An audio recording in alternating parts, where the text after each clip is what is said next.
තෙරුවන් සරණයි සදැහැතේ සුපින්වත් ඔබ හැම දෙනාටම. සදහැවතුනේ උතුම් වූ බුදුබණ පදයක් දෙසමනට ඇසෙන මොහොතක් පාසා හදවත දෙවී සැනසෙනවා. එකී සැනසීම සුපින්වත් ඔබ වෙත ළඟා කර දෙන සුපින්වත් හෝරාවක් මෙලෙසින් ආරම්භ කරන්නට මේ සූදානම. බෞද්ධ රූපවාහිනිය සෑම ඉරුදිනකම ඔබ වෙනුවෙන් sannivedanaya කරන බුදුමග දේශනා මාලාවේ අද දවසේ දේශනාව මෙලෙසින් ආරම්භ කරන්නේ.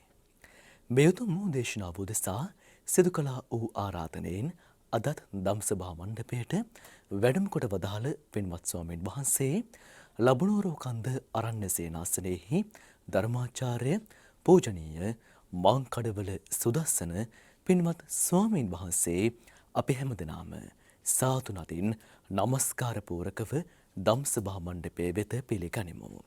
අවසරයි අපේ හාමුදුරුවනේ. සාදු සාදු සාදු. එහෙමනම් මෙතෙන් පටන් ඔබ අප කෙරෙහි අනුකම්පාවෙන් මේ උතුම් වූ දේශනාව සිදු කරන්නට පින්වත් ස්වාමින් වහන්සේට නමස්කාර පූරකව සාදු නදින් ආරාධනා කරමු. අවසරයි අපේ හාමුදුරුවනේ. සාදු සාදු සාදු. समन्त चक्रवालेषु अत्रा गच्छन्तु देवता सद्धम्मं मुनि राजस् सुनन्तो सग्ग मोक्खदं ධම්මස්සවන කාලෝ අයං බදන්තා ධම්මස්සවන කාලෝ අයං බදන්තා ධම්මස්සවන කාලෝ අයං බදන්තා නමෝ තස්ස භගවතු අරහතෝ සම්මා සම්බුද්දස්ස නමෝ තස්ස භගවතු අරහතෝ සම්මා සම්බුද්දස්ස නමෝ තස්ස භගවතු අරහතෝ සම්මා සම්බුද්දස්ස පතව්‍යායේක රජ්‍යේන සග්ගස්ස ගමනේනවා සබ්බ ලෝකාදිපච්චේන සෝතාපට්ටි පලං වරන්ති.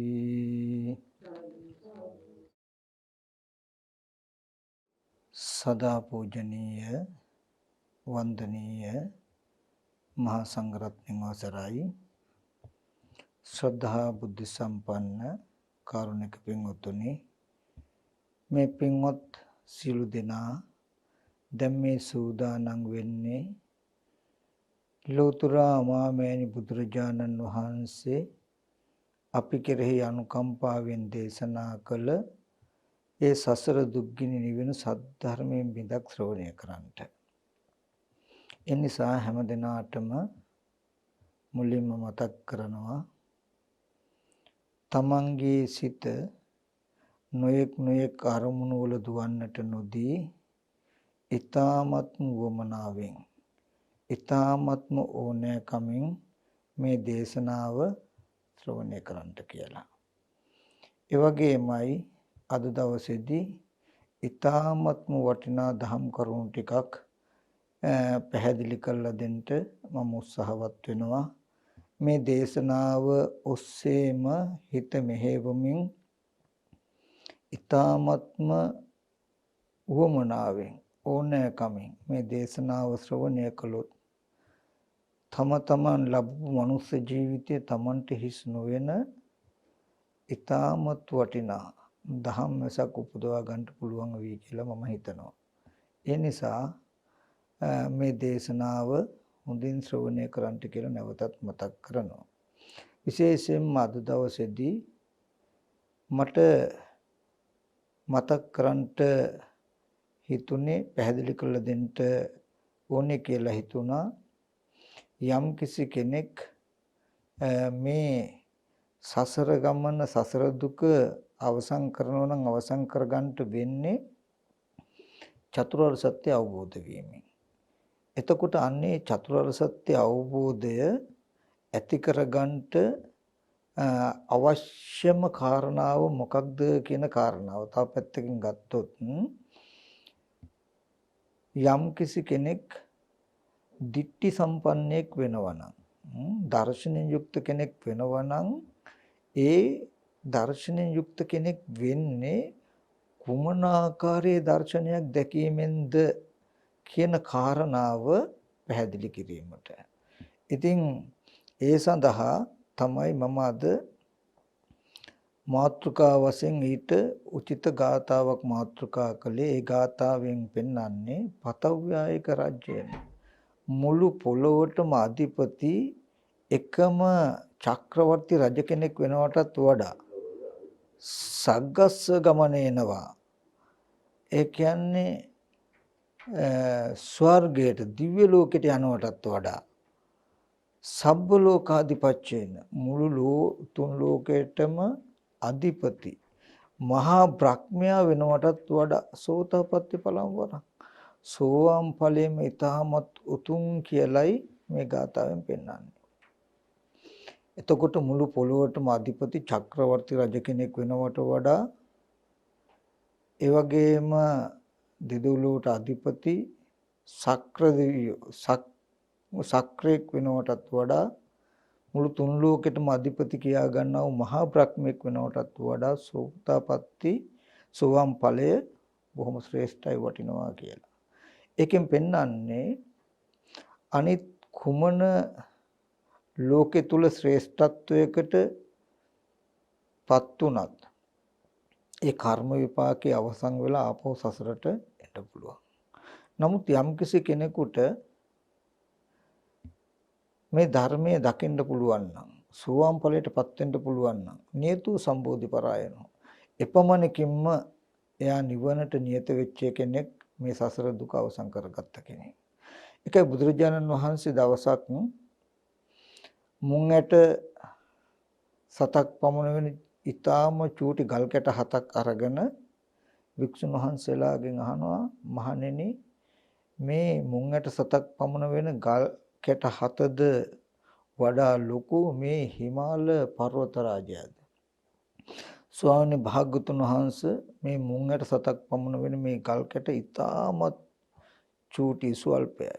මේ හිමාල පර්වතයේම අතිශය මහත්. ඒක ගණනකටවත් යන්නේ මහන්නේ ඒ වගේ සෝවාන් වෙච්ච ditthi සම්පන්න කෙනාගේ ඉතුරු වෙච්ච දුක මෙන්න මේ මුං ඇට 7ක් පමණ වෙන ගල් කැට 4 විතර ඇති. එයාගේ ගෙවිච්ච නැති වෙච්ච දුක මේ හිමාල පර්වත රාජයා වගේ කියලා පෙන්නනවා. එතකොට මේ ලැබපු මනුස්ස ජීවිතය අපිට පුළුවන් නම් කොහොම හරි මේ ධර්මයේ දකින මට්ටමකට පත් වෙන්න එපමණකින්ම අපි ලැබපු මනුස්ස ජීවිතය හිස් වෙන්නේ නැහැ. ඉතින් ඊට අදාළ අවශ්‍යම කාරණා ටිකක් පැහැදිලි කරලා දෙන්න තමයි මම උත්සාහවත් වෙන්නේ.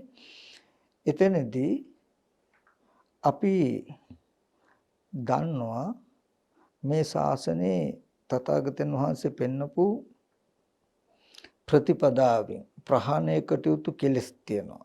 සංයෝජන වශයෙන් 10ක් තියෙනවා. ඒ දස සංයෝජනයන් අතරින් සක්කාය දිට්ඨි විචිකිච්ඡා සීලබ්බත පරාමාස කියන මෙන්න මේ තුන් සංයෝජනය දිට්ඨි සහගත සංයෝජන. සංයෝජන කියන්නේ බැඳුමක්. ඒක හැබැයි නිකම්ම බැඳුමක් නෙවෙයි දිට්ඨි සහගත සංයෝජනයක් බැඳීමක්. ඊතුරු සංයෝජන 7 සංයෝජනයක් බැඳීමක් විතරයි දිට්ඨියක් නැහැ. එතකොට මේ සංයෝජන වලත් වෙනස්කමක් තියෙනවා. ඒ තමයි මේ ditthi සහගත කෙලෙස් ටික මොනතරම් සීලයක් තිබුණත් මොනතරම් සමාධියක් තිබුණත් මොන විදිහේ වීරියක් තිබුණත් ගෙවෙන්නේ නැහැ, වේවන්න පුළුවන් කමක් නැහැ. ඒ ditthi සහගත කෙලෙස් ටික ගෙවෙන්නේ දර්ශනයකින්මයි. ඒ හින්දා ඒ කෙලෙස් ටිකට කියනවා දර්ශනයෙන් පහකට තු කෙලෙස් කියලා. ඊතුරු සංයෝජන 7 කාමරාග පටික රූපරාග අරූපරාග මාන උද්ධච්ච අවිජ්ජා කියලා පෙන්වන ඊතුරු සංයෝජන 7 මොනතරම් නුවණක් තිබුණත් ගෙවෙන්නේ නැහැ. ඒ සඳහා සීලය, සමාධිය, වීරිය ආදී චරණ ධර්මය අවශ්‍යමයි. සමාධිය ආදී ධර්ම මුල් කරගෙන තමයි ඒ ටික ගෙවා ගන්නට ඕනේ. ඉතින් මෙතනදී දර්ශන භූමියටපත් වෙන්න. එහෙම නැත්නම් මේ දර්ශනයෙන් පහකට කෙලස් ටික ගෙවා ගන්න මේ ශාසනයේ පෙන්නලා තියෙනවා දර්ශනයක්. අන්නේ දර්ශනයට තමයි මේ ශාසනයේ පෙන්න දර්ශනයට තමයි අපි චතුරාර්ය සත්‍ය කියලා කියන්නේ. හැබැයි මේ චතුරාර්ය සත්‍ය ගත්තාම අපි හැමෝමත් අද දවසේ චතුරාර්ය සත්‍ය කිව්වම දුක්ඛ සත්‍ය, සමුදය සත්‍ය, නිරෝධ සත්‍ය, මාර්ග සත්‍ය කියලා වචනයට කියනවා. දුක්ඛ සත්‍ය මොකද්ද කිව්වහමත් ඒක ජාතිපි දුක්ඛ, ජරාපි දුක්ඛ කියලා අපිට හොඳට විස්තර කරන්න පුළුවන්. ඒ චතුරාර්ය සත්‍ය ගැන පෙළ දහම කටපාඩම් අපිට. නමුත් අපේ ජීවිතයෙන් අපි මේ දර්ශනය දකින්නට ඕනේ. අපේ ජීවිතයෙන් මේ චතුරාර්ය සත්‍ය දකින්න නම් ඒ චතුරාර්ය සත්‍ය දැකීමට උපකාර වෙන පරයයක් තියෙනවා. චතුරාර්ය සත්‍ය කියලා කියන්නේ තව පැත්තකින් ගත්තාම අර්ථයක්. කුමන අර්ථයක්ද? පටිච්ච සමුප්පාද ධර්මයේ සම්මර්ෂණය කරනකොට ඇති වෙන අවබෝධයයි චතුරාර්ය සත්‍ය කියලා කියන්නේ. යම් කිසි කෙනෙකුට පටිච්ච සමුප්පාද ධර්මය හරහා චතුරාර්ය සත්‍ය අවබෝධ වුණොත් චතුරාර්ය සත්‍ය දකින්න පුළුවන් නම් ඒ දැකීමත් එක්කම එයාට පුබ්බන්තේ කංකති අපරන්තේ කංකති පුබ්බන්ත අපරන්තේ කංකති කියන කංකති කෙලෙස් විචිකිච්ඡා මේ සියල්ලම නැති වෙලා යනවා. එපමණකින්ම තමන්ට ඕනනම් තමන් දිට්ඨි සම්පන්නයි කියලා කියන්න පුළුවන්. ඒ නිසා මම මෙතෙන් ඉඳන් විස්තර කරන මේ කාරණා ටික ඊටමත් හොඳින් ඒ ඔස්සේම හිත මෙහෙවන්න කියලා මතක් කරනවා. එතනදී මේ දර්ශනයටපත් වෙන්න අපිට තියෙන ප්‍රධාන න්‍යාය තමයි මේ පටිච්ච සමුප්පාද ධර්මයේ නුවණින් මෙනෙහි කිරීම, සම්මර්ෂණය කිරීම. ඒකයි යෝ පටිච්ච සමුප්පාදං පස්සෝ ධම්මං පස්සති. යෝ ධම්මං පස්සති සෝ පටිච්ච සමුප්පාදං පස්සති කියලා ධර්මයේ සඳහන් වෙන්නේ. ඒ කියන්නේ යම් කිසි කෙනෙක් පටිච්ච සමුප්පාදය දැක්කොත් ධර්මයේ දැක්ක වෙනවා. ධර්මයේ දැක්කොත් පටිච්ච සමුප්පාදය දැක්ක වෙනවා. එතකොට ඒ ධර්මයේ දැක්ක නැත්නම් චතුරාර්ය සත්‍ය අවබෝධ කරගන්න නම් පටිච්ච සමුප්පාදය අවබෝධ වෙන්න ඕනේ. මොකද ditthi සම්පන්න පුද්ගලයාගේ ප්‍රධානම ලක්ෂණයක් තියෙයි. බුද්ධි අවිච්ඡප්පසාදේ, ධම්මේ අවිච්ඡප්පසාදේ, සංඝේ අවිච්ඡප්පසාදේ, ඒ වගේම අරියකාන්ත සීලය, අරියාය ඥායෝ දිට්ඨෝ හොති සුද්ධිට්ඨෝ. අරියාය ආර්යෝ න්‍යායෝ පටිච්ච සමුප්පාද ධර්මයේ දැක්කේ වෙයි, මනාව දැක්කේ වෙයි. නිකම්ම නෙමෙයි බුදුරජාණන් වහන්සේ කෙරෙහි, ධර්මයේ කෙරෙහි, සංඝයා කෙරෙහි නොසැලෙන ගුණයෙන් යුක්ත වුණේ, ආර්යකාන්ත සීලයෙන් යුක්ත වුණේ නිකන් නෙමෙයි. මොකක්ද? ආර්ය න්‍යායෝ පටිච්ච සමුප්පාද ධර්මයේ දිට්ඨෝ හොති සුද්ධිට්ඨෝ. එයා දැක්ක කොහොමද? මනාව දැක්කා. ඒ පිළිබඳව කෙසේද විමතියක් නැහැ. අන්නේ පටිච්ච සමුප්පාද ධර්මයේ හරහයි එයාට මේ චතුරාර්ය සත්‍ය අවබෝධ වුණේ. අපි ඒ ගැන පොඩ්ඩක් බලමු. එතනදී පටිච්ච සමුප්පාද ධර්මය නුවණින් අපි මෙනෙහි කළොත් ඒකෙදී මුලින්ම අවිද්‍යා සංඛාර කියන කොටස අපි එකක් ගන්න විස්තර කරන්නේ නැතුව අපිට අර්ථයට අදාළ ටික විතරක් ලැබෙන විදිහට අපි නුවණින් අරගෙන යමු.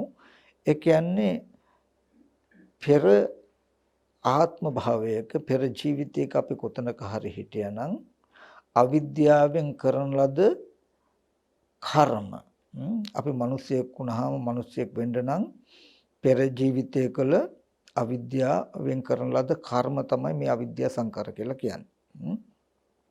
ඒකට කියනවා කම්ම වට්ටය කියලා. එතකොට ඒ පෙර අවිද්‍යා කර්මය නිසා අපිට ඒකට ලැබුණු භූමිය නැත්තම් වටපිටාව තමයි කර්මයෙන් හටගත්ත මේ ශරීරය, මේ කය.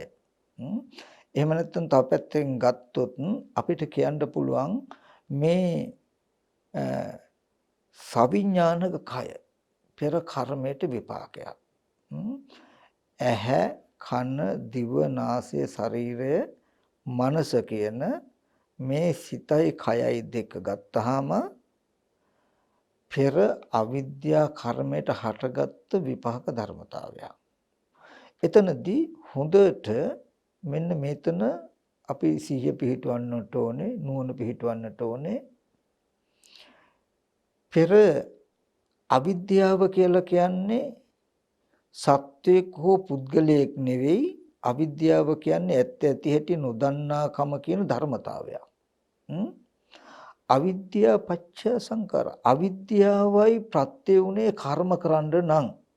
එතකොට මම කර්ම රැස් කෙරුවා හෝ පුද්ගලයෙක් කර්ම රැස් කරනවා හෝ සත්වයක් කර්ම රැස් කරනවා නෙමෙයි.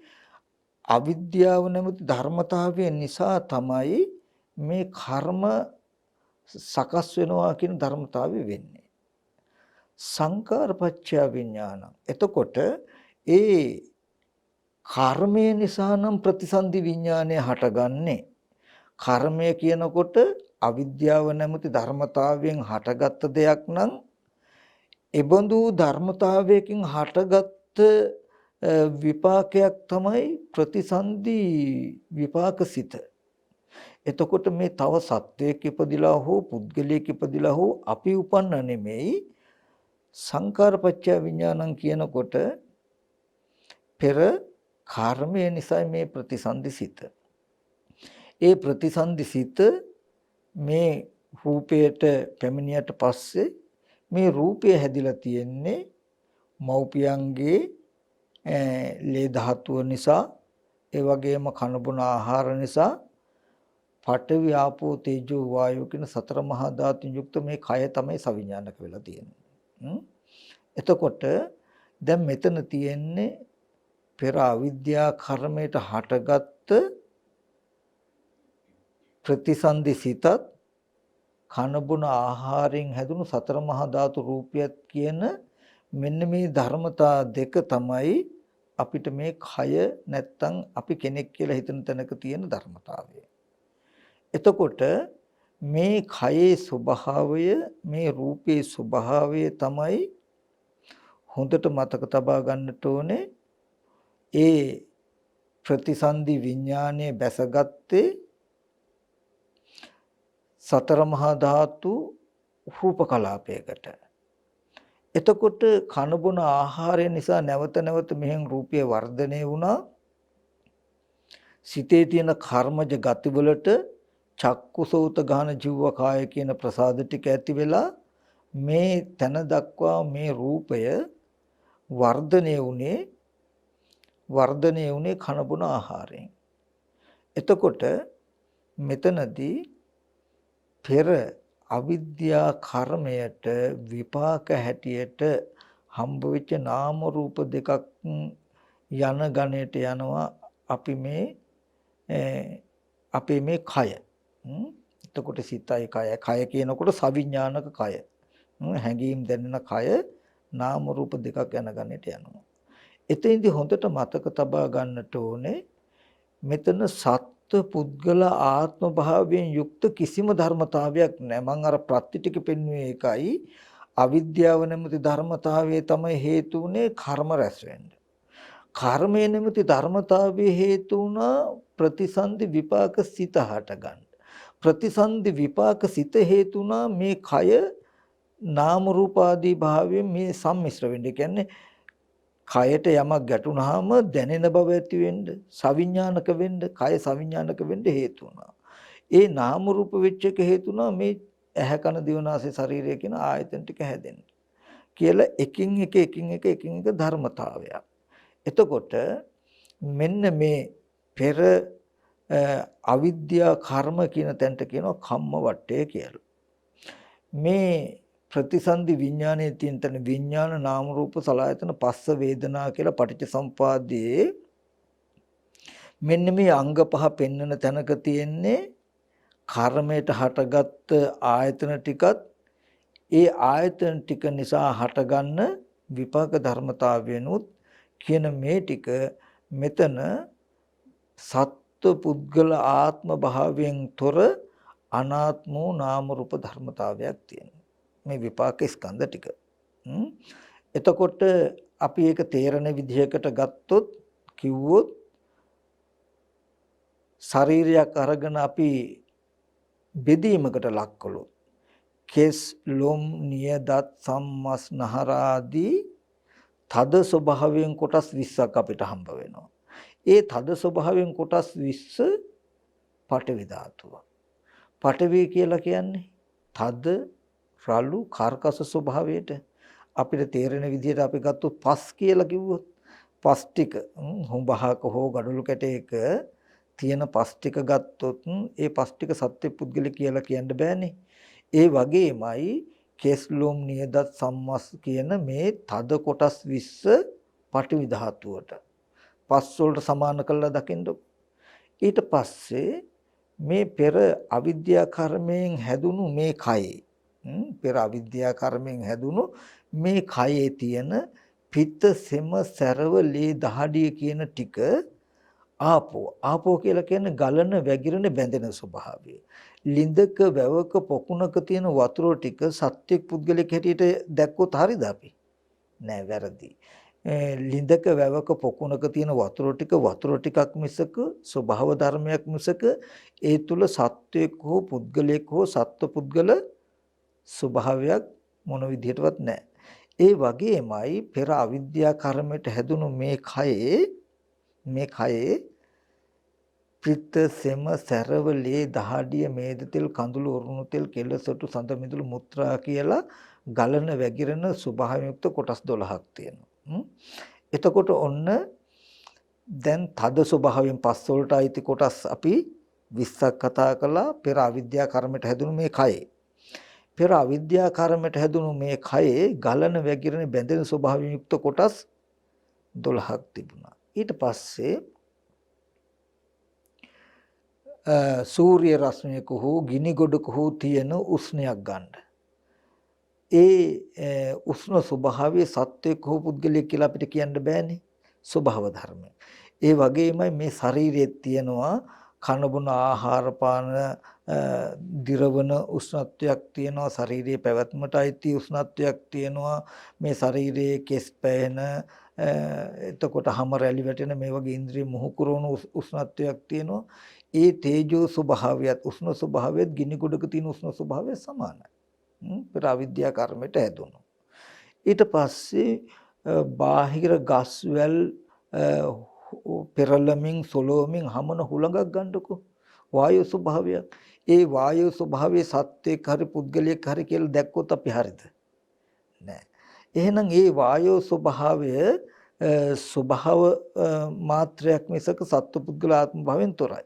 ඒ වගේම මේ ශරීරය පෙර අවිද්‍යා කර්මයට හැදුණු මේ ශරීරයේ තියෙනවා වායු ස්වභාව 6ක්.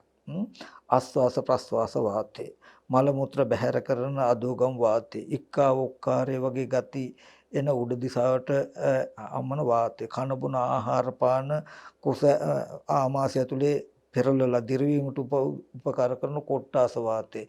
ඒ වගේම අතපය හකුළු වණ්ඩ දිගහරින්න උදව් වෙන අංගමංගානුසාරී වාතය. ඒ වගේම කුස ඇතුලේ බඩවල් ඇතුළත හැසිරෙන කුච්චිත වාතය කියලා මේ වගේ වායු කොටස් 6ක් තියෙනවා. අපි මෙන්න මේ වායු ටික අර බාහිර වායු ස්වභාවය සමානයි. හොඳට බලන්න පෙර අවිද්‍යා කර්මයට හැදුණු මේ ශරීරය අපි සම්පූර්ණ බෙදීමකට ලක් කරලා බැලුවා. සත්වයක් හෝ පුද්ගලයෙක් හෝ සත්පුද්ගල භාවයෙන් යුක්ත එකම කොටසක්වත් මේ ශරීරයේ කොතනකවත් තිබුණද නැහැ. එහෙනම් මේ බඳු අපි දැන් අද හිතාගෙන ඉන්නේ ශරීරයක් දිහා බලලා ඇඟිල්ල දික් කරනවනේ මේ සත්වය කොහේ ඉඳන් එන්න ඇද්ද? මේ සත්වය කොහාට යයිද කියලා අපි ඇඟිල්ල දික් කරන්නේ මොකේදද? කාටද? කොතෙන්ටද? මේ ශරීරයකටනේ. හරි. පෙර අවිද්‍යා කර්මයෙන් හැදුණු මේ ශරීරයට ඒකද පෙර ජීවිතේ ඉඳලා මේ ශරීරය ගෙනවද? නෑ. පෙර අවිද්‍යා කර්මෙන් හැදුණු කියන කෙනුත් කියන්නේ මව් කුසක මව්පියන්ගේ ලේ ධාතුව නිසා හැදිච්ච ඊ타ම සියුම් රූප කලාප මාත්‍රයක්. ඔකට පෙන්වනවා ප්‍රතිසන්දි ෂණයේදී ප්‍රතිසන්දි ගන්න අවස්ථාවේදී විඥාණයට උපකාර වෙන මව් කුසක තියෙන බීජ කලලේ ප්‍රමාණය අස්ලොමක් අස්සේගේ ලුම් ගහක් තල තෙලක ඔබලා 7 වතාවක් ගසා දැම්මුවත් තෙල් වල සියුම් ගතියක් අර අස්ලොමේ තුඩේ හිටිනවා. අන්න ඒ බඳු මට්ටමේ සියුම් රූපයකට තමයි මේ විඥානය පැමිණෙන්නේ. එතකොට මේ අද අපි කියන විදිහේ කයක්වත් ඒ බඳු රූප කලාපයක්වත් අරගෙන ආව නෙමෙයි. රූප කලාපය මව්පියන්ගේ ලේ ධාතුව නිසා එකතු වීම නිසා මව් කුස තුල තැම්පත් වෙලා තිබුණු බීජ කලලයේ තත්වය කොච්චරද? අස්ලොමක් තල තෙලක බහලා 7 වතාවක් ගසක් දැම්මුවම ඉතුරු වෙන්නේ අපිට ඇහැට පෙනෙන ප්‍රමාණයක් නෙවෙයි මේ කියන්නේ. එතකොට අන්න ඒ බඳු පියවි ඇහැටවත් පෙනෙන්නේ නැති ප්‍රමාණයේ රූප කලලයකට තමයි මේ කර්ම විඥානේ බැසගත්තේ. එතකොට එදා ඉඳලා මේ විඥානේ තියෙන නිසා රූපය නරක්ුණේ නැහැ. මව් කුසෙන් ගසාගෙන එළියට ගියේ නැහැ. පෙර අවිද්‍යා කර්මයෙන් මොකද කළේ? මේ රූපය ස්ථාවර කළා. එදා ඉඳන් මව් කුසේ තියෙනකොට මව කන බොන ආහාරයෙන්ම මේ රූපේ එන්න පෝෂණය වෙලා ඔන්න මව් කුස තුලදී ඉඳලා තමයි මේ රූපය හැදෙන්න ගත්තේ. එතකොට අන්න ඒ අවිද්‍යා කර්මෙන් තමයි මේ රූපය කුණු වෙන්න නරක වෙන්න නොදී මව් කුස තුල ඉඳලම රැකගෙන එන්නේ.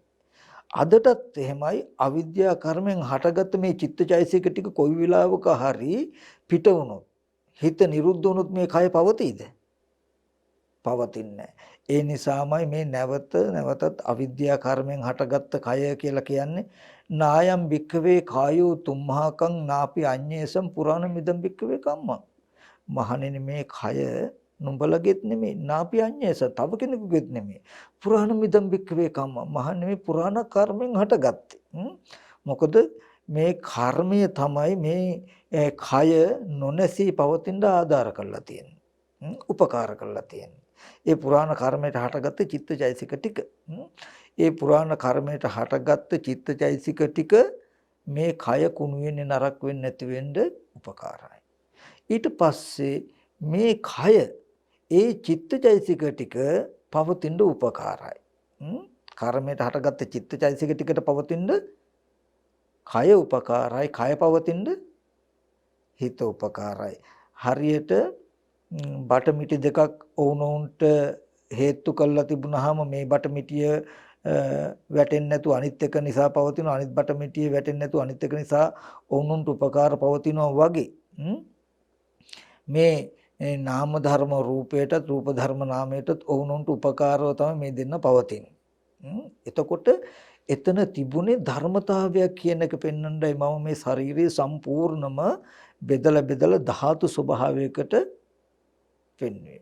ඔන්න දැන් පෙර අවිද්‍යා කර්මයට අනාත්ම මහා භූතයන්ගෙන් යුක්ත රූපයක් තමයි හැදුනේ. හරිනේ? අවිද්‍යා සංකාර කියන තැන කර්මය මේ අවිද්‍යා කර්මෙන් හටගත්ත නාමකය රූපකයටත් රූපකය නාමකයටත් උපකාරීව පවත්නා ධර්මතාවයක් වූ තැන විපාකය.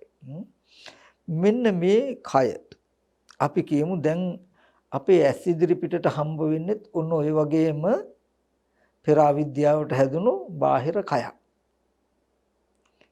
එතකොට ඇස් ඉදිරි පිටට පෙනෙනකොට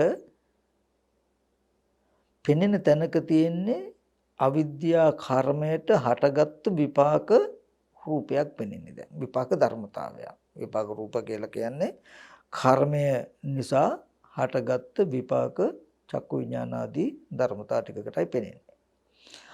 පෙනෙනකොට දැන් උතෙන්ට කෙලෙස් වටේ සක්‍රිය වෙනවා. කෙලෙස් වටේ කියලා කියන්නේ තණ්හා උපාදාන කියන කෙලෙස් ටික ඇති වෙනවා. කෙලෙස් ටික ඇති වෙනවා කියලා කියන්නේ මේ රූපය දිහා බලලා මේ රූපයට ආසාවක් කැමැත්තක් ඇති වෙන්න පුළුවන්. ඒ වගේම දිට්ඨිය මේ රූපේ සත්‍යයක් පුද්ගලයෙක් ආත්මයක් හැටියට හඳුන ගන්නා වූ දැන ගන්නා වූ ගතිය අපේ හිතේ තියෙන. ඔකට කියනවා තෘෂ්ණා දෘෂ්ටි කියලා. හ්ම්. ඇහැට පෙනෙන මේ රූපයට අපි පුද්ගලික සත්වයක් කියලා හිතනවා. එතකොට දැන් හොඳට බලන්න පෙර අවිද්‍යාවෙන් හටගත්ත මේ කයේ තියෙන්නේ ඇස් ඉදිරිපිටට තියෙන රූපේ තියෙන්නේ අර මුලින් මතක් කළ පඨවි ආපෝ තේජෝ වායෝ කියන සතර මහා ධාතු වෙන් නිර්මිත වෙච්ච කනබුන ආහාරයෙන් පවතින කය. ඒ කය ඇස් ඉදිරිපිටට තියාගෙන අපි හිතනවා මේ සත්වයේ මේ පුද්ගලයේ ආත්මයක් කියන හැඟීමක් ඇති කරගන්නවා. ඒ හැඟීම වර්තමාන මනෝ විඥාන මට්ටමේ ඇති වෙන චේතනාවක් අපි ගාව. වර්තමාන ඇස් ඉදිරිපිටට ආපු රූපයට වර්තමාන සිතෙන් මේ පුද්ගලයෙක් කියලා අපි හිතනවා. පුද්ගලයෙක් කියලා අපිට හිතෙනවා. ඒකට තමයි අත්වාද උපාදානය කියලා කියන රූපං අත්තතෝ සමුනුපස්සති. රූපය ආත්ම වශයෙන් දකිනවා. රූපය ආත්ම වශයෙන් හිතනවා. ඔන්න දැන් පෙර කර්මයට විපාක ස්කන්ධ ටිකක් හම්බුනහම ඒකට තෘෂ්ණා වශයෙන් දිට්ටි වශයෙන් කියන්නේ පුද්ගලික සත්වයක් හැටියට හිතුවාම අපි පුද්ගලික සත්වයක් කියලා අපි හිතපු ටිකත් අර පෙනෙන රූපයත් දෙකම නිසා අපිට දැනුමක් ඇති වෙනවා මේ ඉදිරියෙන් ඉන්නේ පුද්ගලික කියන දැනුමක් ඇති වෙනවා. අන්නේ දැනුමට තමයි කියන්නේ භවය කියලා කියන්නේ. බාහිර වස්තු ආරම්භය දැනගත්ත කම.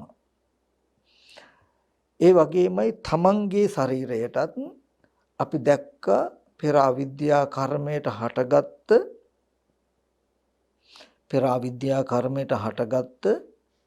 මේ කය පඨවි ආපෝ තේජෝ වායෝ කියන සතර මහා ධාතුන් යුක්තයි. ඒ සතර මහා ධාතු කය දිහා බලාගෙන මේ මම කියලා හිතනවා අපි. මම කියලා හිතන කම කෙනාගේ సంతානයේ ඇති වෙන මනෝ විඥාන මට්ටමේ සිතක ඇති වෙන විතර්ක මාත්‍රයක්. මේ ශරීරය දිහා බලාගෙන මම කියලා හිතුවාම මේ ශරීරය මමයි කියලා දැනගැනිල්ලක් ඇති වෙනවා. දැන් ඉදිරියෙන් තියෙන මේ රූපය අපි වටාපත කියලා හිතුවාම මේ රූපය වටාපත කියලා දැනගැනිල්ලක් ඇති වෙලා. තල්ලත්තක් කියලා හිතුවොත් තල්ලත්තක් කියලා දැනගැනිල්ලක් ඇවිල්ලා. නූල් ටිකක් කියලා හිතුවොත් මම හිතන විදිහට මේ රූපයට හිතන විදිහට රූපයේ බඳු එකක් කියලා දැනුමක් මට එනවා නේද? ඒ වගේ මේ ශරීරයට මම කියලා හිතුවාම මේ ශරීරේ මම කියලා දැනුමක් ඇති වෙලා. මේ ශරීරයේ සත්‍යයක් කියලා හිතුවාම සත්‍යයක් කියලා දැනුමක් ඇති වෙලා.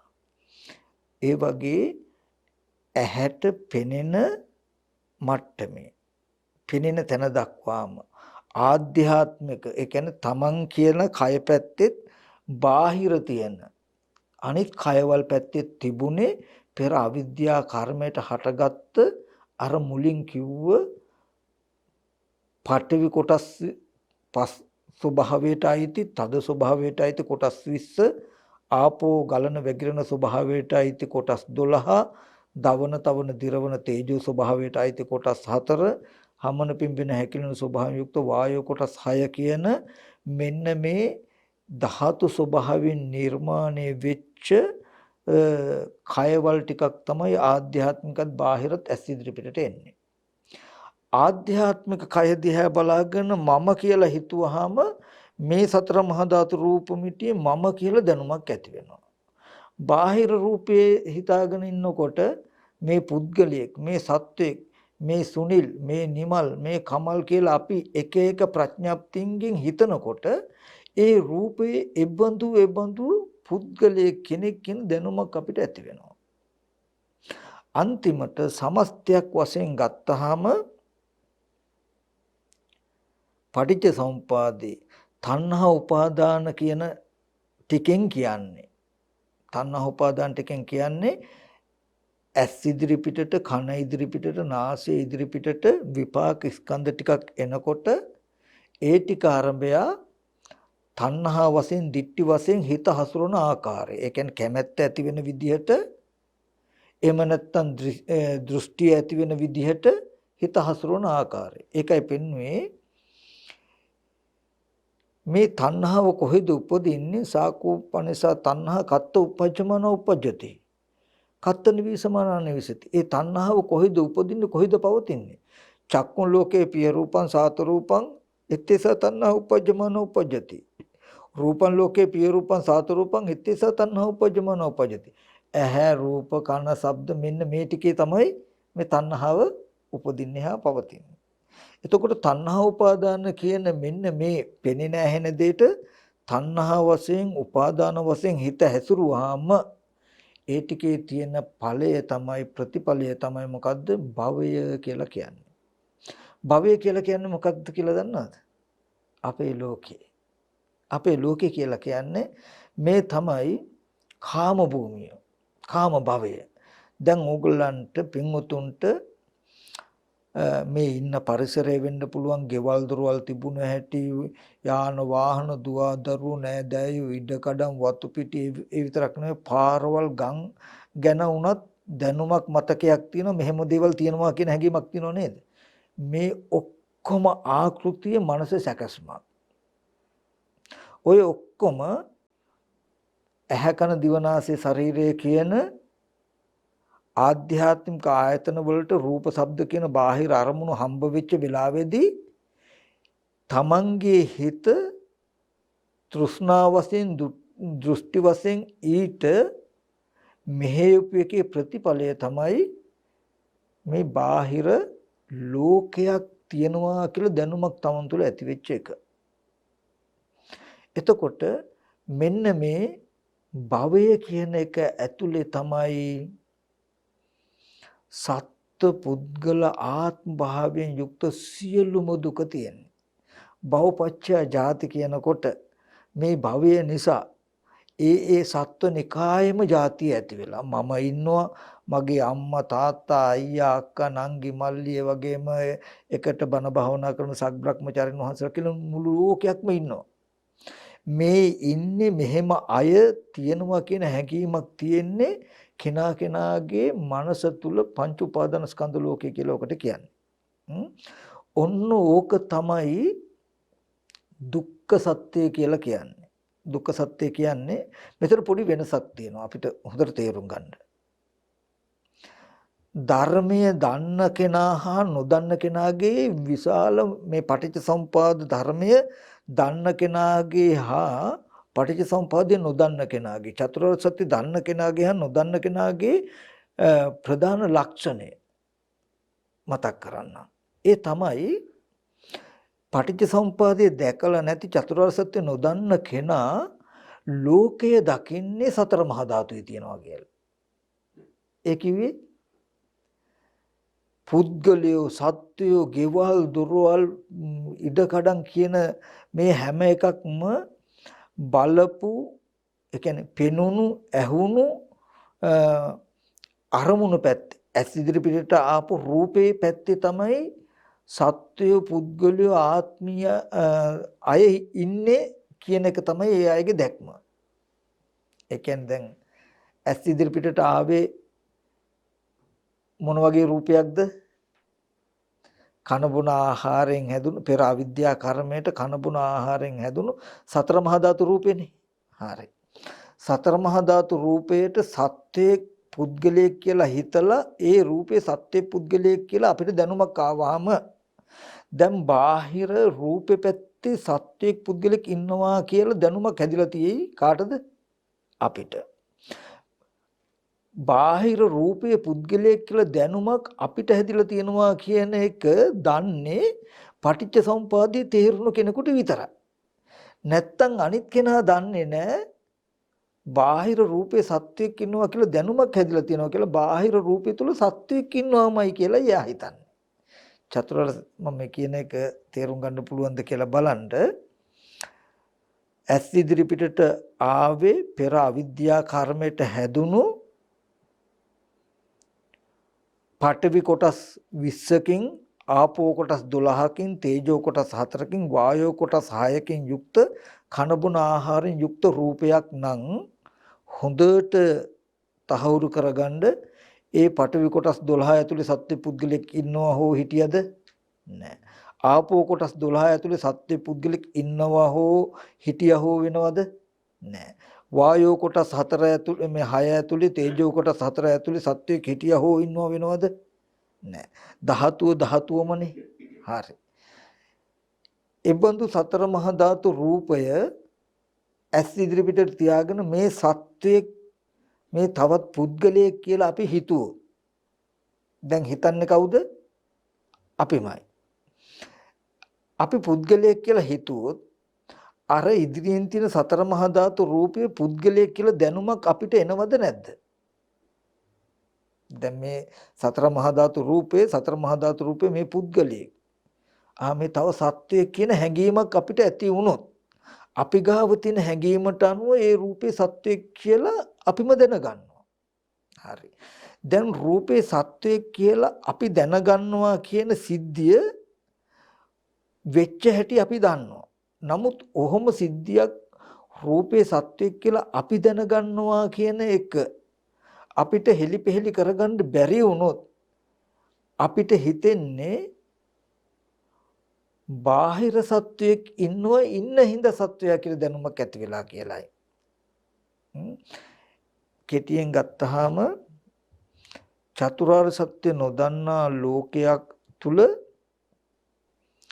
අර අපි ඉස්සෙල්ලා කතා කළ කුණුප කොටස් 32කින් මේ පෙර අවිද්‍යා කර්මයට හටගත් සතර මහා ධාතුව තුල සත්‍ය පුද්ගලයෝ ඉන්නවා කියන එක තමයි ලෝකයා දකින්නේ. ආර්ය ශ්‍රාවකයා නැත්තම් පටිච්ච සමුපාදයේ දකින්න චතුරාර්ය සත්‍ය දකින්න කෙනා දන්නවා එබඳු රූපයට සත්ව භාවයෙන් පුද්ගල භාවයෙන් හිතලා ඒ රූපයේ සත්වයේ ඒ රූපයේ පුද්ගලයෙක් කියන දැනුමක් අපි ගාව ඇති වෙලා කියලා දන්නවා. එතකොට මෙයාට පංච උපාදානස්කන්ධ ලෝකයම සතර මහා ධාතුයෙන් ගැලවිලා පංච උපාදානස්කන්ධ ලෝකයක් වෙනවා. සතර මහා ධාතුයෙන් ගැලවිලා තමන් තුලම භවය නිසා මේ ජරා මරණ දුක් විඳිනවා කියන තැනකට එනවා. ඒ කියන්නේ අපි මෙහෙම කෙටියෙන් ගත්තොත් මෙන්න මේ ටික දකින්ද අද මෙහෙම ඉන්නකොට තමන් ලෙඩවීම නිසා මහලු වීම නිසා මරණයටපත් වීම නිසා හෝ කායික මානසික සියලු දුක් දුම්නස් නිසා තමන් ගැන හිතලා තමන්ට දුක් විඳින්න පුළුවන් කමක් තියෙනවනේ. හරි. තමන්ගේ දුව පුතා දෙමව්පියෝ සහෝදරයෝ ගැන හිතලා ඒ අයගේ යහපත ගැන හිතලා අයහපත ගැන හිතලා සතුටු වෙන දුක් වෙන්න පුළුවන් කමක් තියෙනවනේ. ඒ වගේම ඉඳලා ජීවත් ඉඳලා නැති වුණා දෙමව්පියෝ සහෝදරයෝ ඥාතීන් මිය පරලෝකීය අය සිහිපත් කළා අද නැතත් මෙහෙම අය හිටියනේ කියන තැනකින් සිහි කළා දුක් විඳින්න පුළුවන්කම තියෙනවනේ. ඔන්න ඔය ටිකට තමයි අද මේ අපිට දුක් විඳින්න පුළුවන් මේ මානසික මට්ටමට තමයි කියන්නේ දුක්ඛ සත්‍ය කියලා. ඔය දුක්ඛ සත්‍ය දකින්න ඕගොල්ලෝ කොතනද පටිච්ච සමුපාදේ භවපච්චය ජාති කියන තැනක ඉඳලා. ඒ කියන්නේ භවපච්චය ජාති කියලා කියන්නේ අම්මා හිටියා නැත්තම් අම්මා ඉන්නවා තාත්තා හිටියා නැත්තම් ඉන්නවා දුව පුතා සහෝදරි ඥාති හිතේසින් හිටියා හෝ ඉන්නවා කියන තැනක දැනුම ඕගොල්ලන්ට තියෙන. මම මේ කතා කරන ටික හොඳට දකින්න. ඒක තමන්ගේ දැනුම. ඒ දැනුම තමයි මීහරකෙක් වගේ සතෙක් දවල් කාලේ පුරාවටම තැන් වල ගිහිල්ලා ඇවිදලා ඒක වමාර කනවා වගේ. මේ ආයතන ටික අරගෙන හැමතැනම ඇවිදලා ඒ ආයතන ටිකට මේ පුද්ගලෙක් මේ සත්‍යයක් මේ මිනිස්සෙක්ගේ කටහඬ මේ කපුටෙක්ගේ කටහඬ කියලා ඇහෙන සද්ද වලට රූප වලට හිතලා නිමිති හදාගෙන මනසේ පැත්තකට ගිහිල්ලා ඒක හිතේ තියෙන දේවල් වමාර දුක් විඳින තැන තමයි මීහරකා දවස පුරාම තැන් වල ගිහිල්ලා කන අවස්ථාව වගේ දකින්නකෝ ඇහෙන් රූප බලනවා කනෙන් ශබ්ද අහනවා නාසයෙන් ගඳ සුවඳ බලනවා කියන අවස්ථාව. හරිද? කාලා හවසට කොටුවට ඇවිල්ලා වමාර ආපහු කනවා වගේ තමයි භවපච්චය ජාති කියන එක දකින්න. පැත්තකට වෙලා ගිහිල්ලා ඉඳලා අර සිහි කරගත්ත දැනගත්ත දේවල් හිතෙන් නැවත මතක් කර අනේ ළමයාට මෙහෙම කරන්න ඕනේ ළමයා මේ තත්ත්වයට ගන්න ඕනේ නැත්තම් අහවලාට මෙහෙම වුණා නේද මම අපරාධී මේ විදිහට කිව්වේ ඒ විදිහට කළේ අපරාධ කිය හිතා දුක් වෙන කොටසට තමයි දුක්ඛ සත්‍ය කියලා කිව්වේ හරක වමාරලා කන කොටසට. හරිද? තැන් වල ගිහිල්ලා කැලේ කොළ කැලි දවල් 30ට කකා යනවා කියලා කියන්නේ කොටුව හදා ගන්න එක. විපාක ස්කන්ධ ටිකට තණ්හා උපාදාන එකතු වෙන තැන තමයි හරක කෑම කන අවස්ථාව වගේ. ඊට පස්සේ දැන් මේ දුකට හේතුව මොකක්ද? ඒ කියන්නේ දැන් හරකට වමාර කණ්ඩ තියෙන ආහාර කොහෙන්ද හම්බුනේ? දවල් පුරාවට ඒ තැන්වල කාපුවානේ නේද? එතකොට මේ පංච උපාදානස්කන්ධ දුකට හේතුව තණ්හාව කියලා කියන්නේ. තණ්හා උපාදාන කියලා කියන්නේ ඇහැට රූප පෙනෙන, කනට ශබ්ද ඇහෙන, නාසයට ගඳ සුවඳ දැනෙන තැනක තණ්හා වශයෙන්, උපාදාන වශයෙන් නැත්නම් තණ්හා වශයෙන්, ditthi වශයෙන් හිත හසුරුපු එකයි මේ වගේ භවය හැදෙන්න. නැත්නම් වමාරලා ආපහු දුක් විඳින්න පුළුවන් මේ කොටුව හැදෙන්න හේතුව.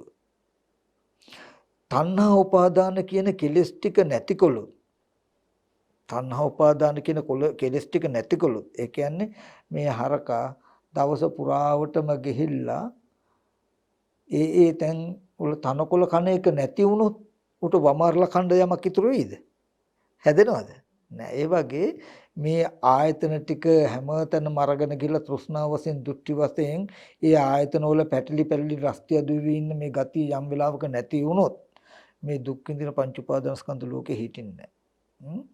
එතකොට මෙතනදී මට පෙන්වන්න ඕනකම තියෙන්නේ අවිද්‍යා කර්ම කියලා කියන්නේ කර්ම වටය. විඥානාපු සලආයතන පස්ස වේදනා කියලා පෙනෙන ඇහෙන අවස්ථා ටික විපාක වටේ විපාක.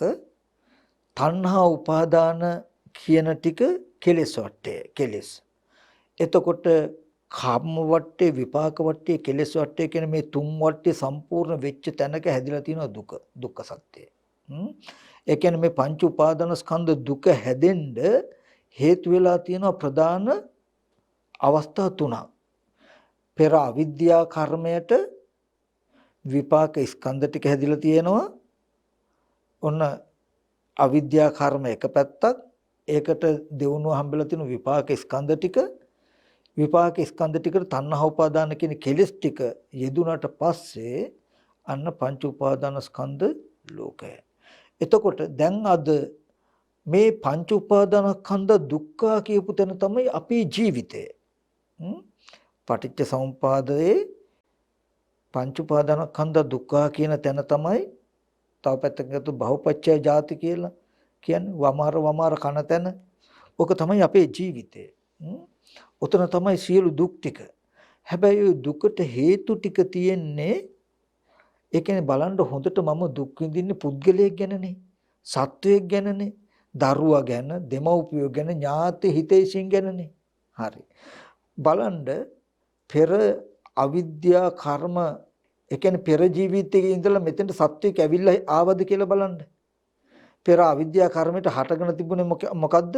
විපාක ස්කන්ධ ටිකක් නම් විපාක ස්කන්ධ ටික පුද්ගලයෙක් සත්වයෙක් කියලා හිතුවේ කවුද?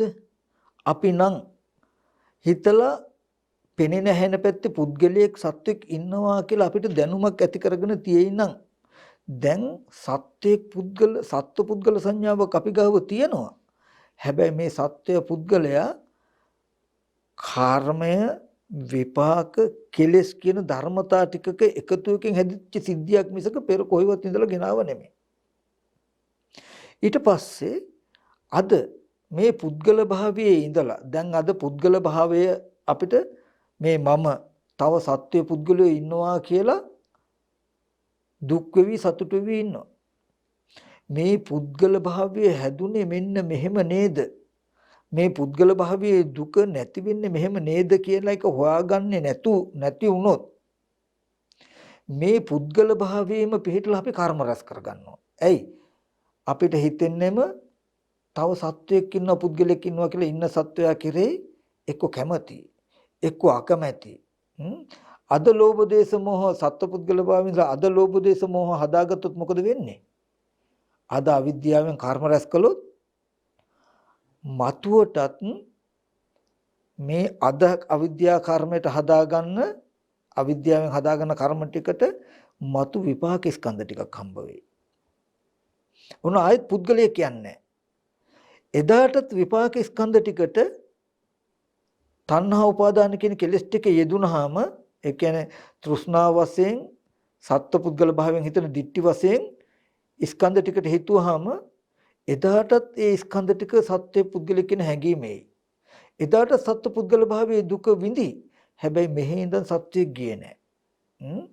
අද එදාටත් එතන සත්ව පුද්ගල භාවයේ දුක් විඳිනකොට මේ දුක ඇති උනේ කොහොමද?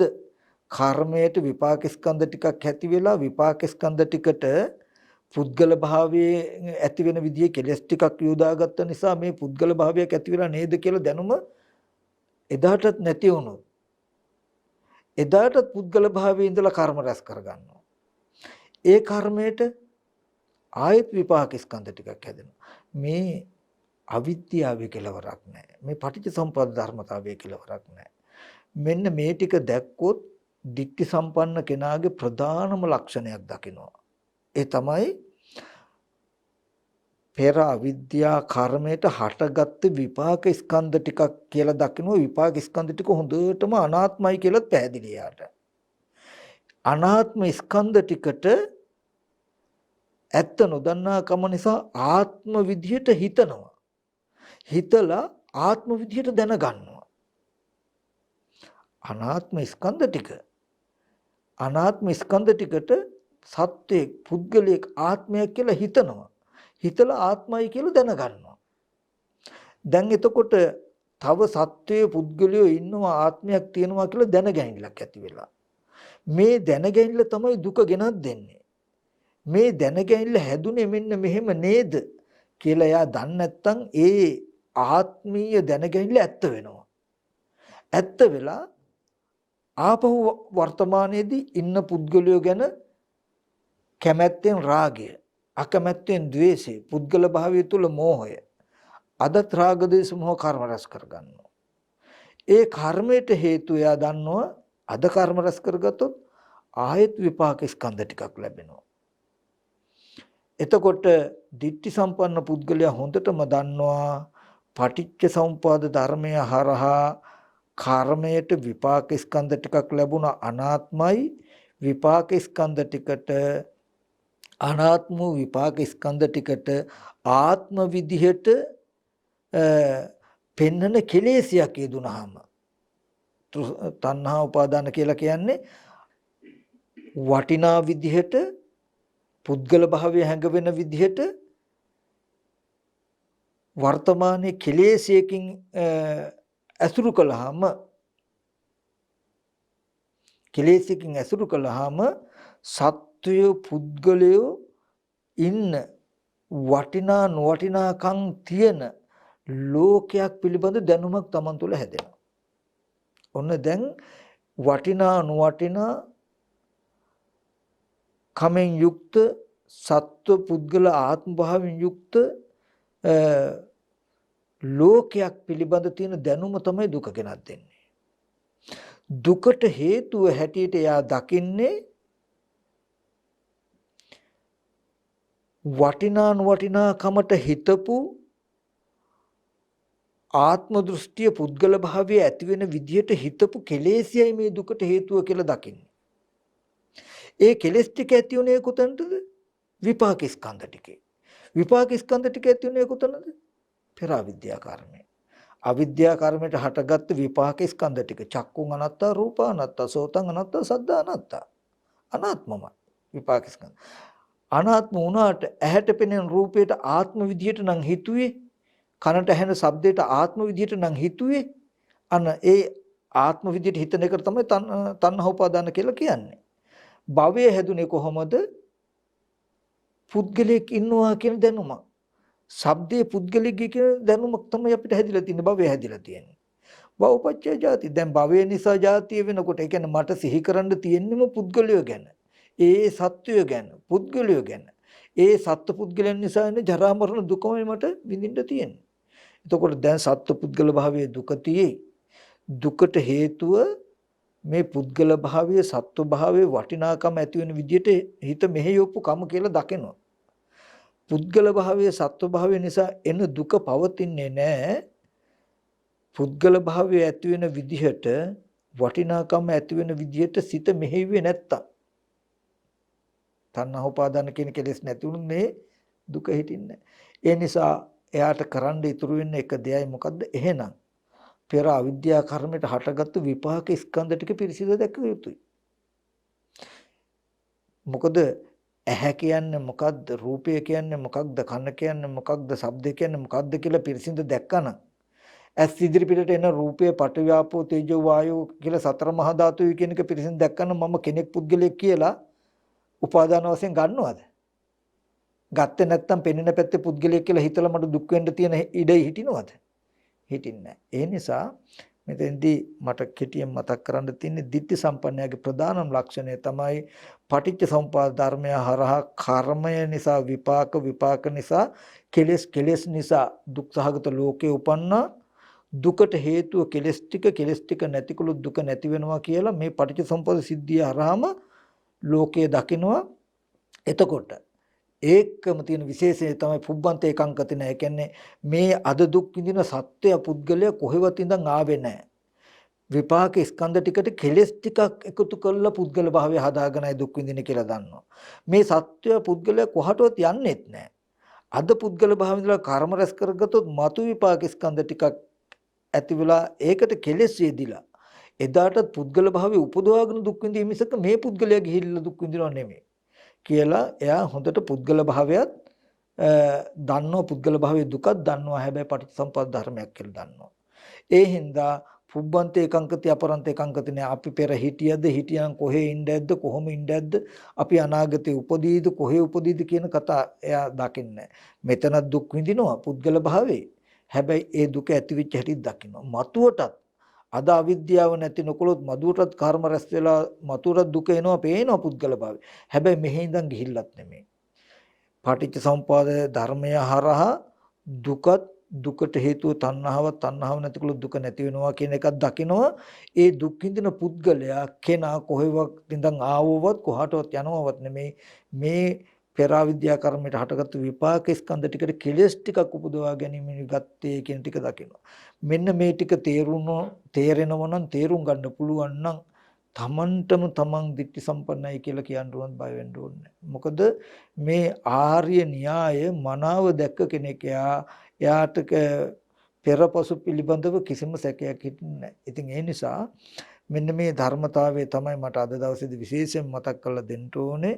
නැවත නැවතත් හොඳට මම මේ කියපු කාරණාව නුවණින් මෙනෙහි කරලා බලන්න කියලාත් මතක් කරනවා. අපිට මේ භව ගමන වැඩි ඈතක හිටින්නේ නැහැ. සසර ගොඩාක් කල් යන්න වෙන්නේ නැහැ. මෙන්න මේ කියන ආකාරය නුවණින් අපිට ටිකක් මෙනෙහි කරලා බලන්න පුළුවන් නම් ඉතින් ඒ විදිහට නුවණින් මෙනෙහි කරලා බලන්න ඒ සඳහා මේ දේශනාව ඔබ සෑම දිනාටම හේතු උපනිශ්‍රේම වේවා කියලා මතක් කරනවා.